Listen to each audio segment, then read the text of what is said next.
Good afternoon. My name is Dan Ryan. I'm your host here on the Human Capital Connection on the Social Media Connection Broadcast Network.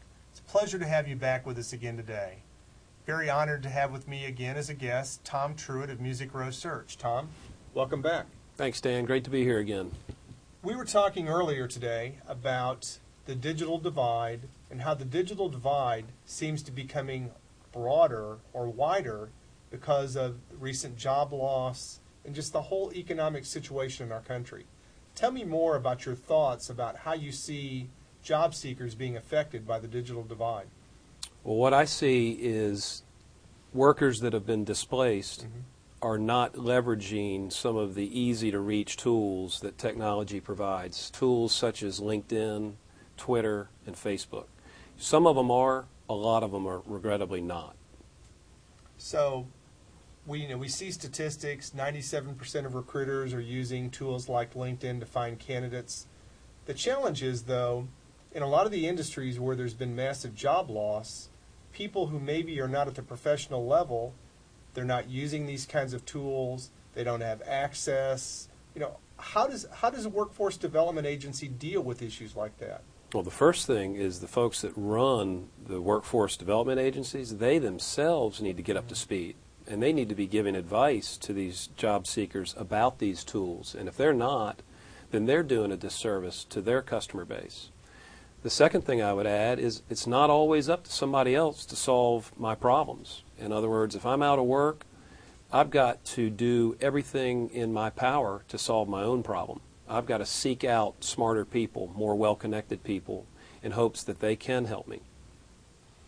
We were talking, there's an employer that's coming into an area, maybe north of the Nashville area. They're going to be hiring 500-600 people. All the applications will be taken online. The challenge is a number of the job seekers are people who have never applied online before. How do you deal with a disconnect like this? Perhaps the company that's doing the hiring might consider modifying their process if they understood their target market. On the other hand, the job seeker needs to understand that that's the rules of engagement, and they need to gain access to the internet. For instance, at the public library, everyone has an opportunity to go to the public library. They can, apply online therein. So we've got a digital divide where the haves and the have-nots already have a disparity in what's available. Then we have a job market which is making that even worse. Any thoughts about things that we can be doing in the recruiting world that can maybe help pull this divide back together? The first thing I always tell a job seeker is you've got to use LinkedIn. LinkedIn is the most robust, powerful networking tool of its kind. And when I come across a job seeker that is unaware of LinkedIn, I must admit I immediately discount their awareness of what's going on around them. It makes me kind of wonder, what planet have you been living on for the last couple of years? And it's free.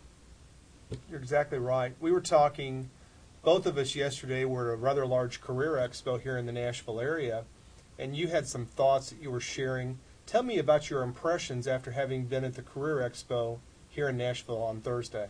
I noticed I had a large presentation in front of a large group of people, and I noticed a lot of those people were 45 to 65 years old, folks who are traditionally considering retiring as opposed to looking for a job, and a large percentage of those people were unaware of LinkedIn.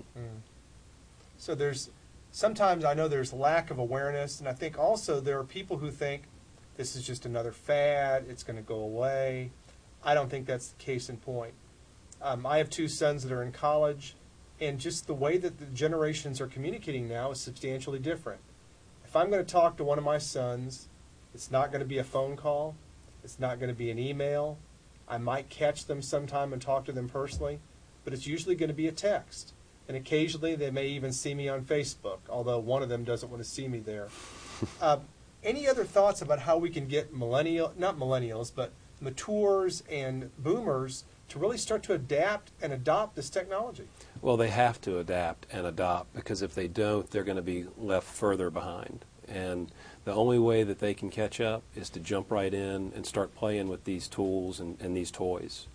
A lot of them are already doing it. but there's also many, many that are not. You know, it was interesting. You talked about a number of job seekers that were not familiar with LinkedIn.